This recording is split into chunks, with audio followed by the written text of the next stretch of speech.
আমি যেতিয়া এই কথাটো আহিছিলে মুখ্যমন্ত্ৰী মহোদয়ে কৈছিলে যে টিম লিডাৰ হিচাপে এজন অৱসৰপ্ৰাপ্ত শিক্ষকক দিয়া হ'ব আৰু বাকীসকলক যোগ্যতাৰ ভিত্তিত দিয়া হ'ব।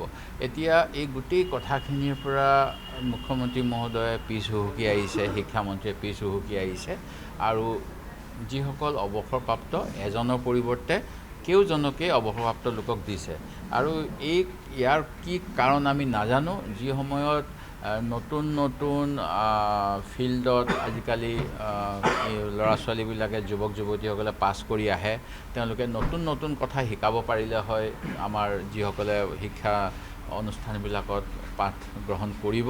তাৰ পৰিৱৰ্তে যিসকল অৱসৰপ্ৰাপ্ত তেওঁলোকক পেঞ্চনটোৰ উপৰিও নতুনকৈ দৰমহা দিয়াৰ যিটো ব্যৱস্থা কৰিছে ই দুৰ্ভাগ্যজনক আৰু অসমৰ যুৱকসকলৰ প্ৰতি চৰম অন্যায়। এনে কৰা উচিত নাছিল।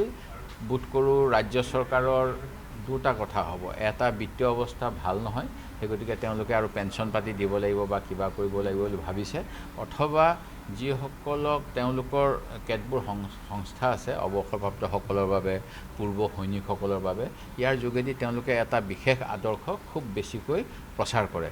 সেই আদৰ্শটো প্ৰচাৰ যিসকলে কৰিছে, প্ৰসাৰ কৰিবলৈ যোৱা সময়ত সহায় কৰিছে, তেখেতসকলক এটা ৰাজনৈতিক আৰু ধৰ্মীয় আদৰ্শৰ ভিত্তিত খুব সম্ভৱ এই অনুষ্ঠানবিলাকত পুনৰ কাৰ্য চলাবলৈ দিছে, যাতে নতুন প্ৰজন্মৰ মগজুত তেওঁলোকে বিশেষ কিবা সোমোৱাই দিব পাৰে।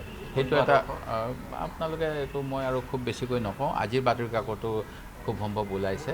যোৱা সময়ছোৱাত আমি পাইছিলোঁ ডিব্ৰুগড় বিশ্ববিদ্যালয়ত বিভিন্নজনক নিয়োগ কৰা হৈছিল ব'ৰ্ড মেম্বাৰ হিচাপে, যিসকলে অসমৰ স্থানীয় মানে যিসকলৰ প্ৰতিভা আছে তেখেতসকলক বঞ্চিত কৰি বেলেগ বেলেগ হিন্দীভাষী ৰাজ্যৰ পৰা কিছুমান লোকক ব'ৰ্ড মেম্বাৰ কৰা হৈছিল, যিসকলে ৰাজনৈতিকভাৱে যিটো শাসকীয় দল সেই শাসকীয় দলৰ লগত তালমিল চলে আৰু এনেকুৱা নিৰপেক্ষতা থাকিব লাগে। প্ৰকৃততে এই নিৰপেক্ষতাৰ পৰা আঁতৰত থকাৰ বাবেই আমাৰ অসমৰ বহুত সমস্যা জটিল হৈছে।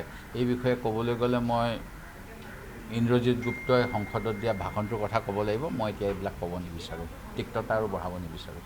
আৰু উপৰাষ্ট্ৰপতিগৰাকীয়ে কালি পদত্যাগ কৰিছিল, ৰাজনৈতিক মানে এটা কথা, তেখেতসকলৰ যিজন মাৰ্গদৰ্শক, প্ৰকৃততে সকলোৱে গৈ তাত নমস্কাৰ জনায়।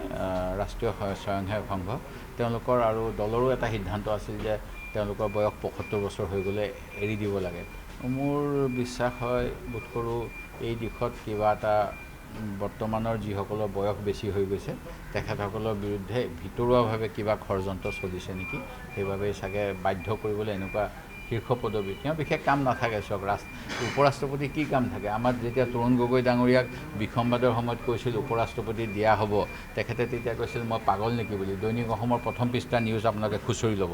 অৰ্থাৎ তেখেতে এইটোৱে বুজাইছিল যে অকল সংসদৰ অধিৱেশনৰ সময়ত তেখেতে কিছু সময় প্ৰিজাইডিং কৰিব লাগে আৰু প্ৰট'কল অনুসৰি কোনোবা বিদেশৰ মানুহ আহিলে তেখেতসকলক আতিথ্য কৰি সৌজন্যতামূলক সাক্ষাৎ থাকে।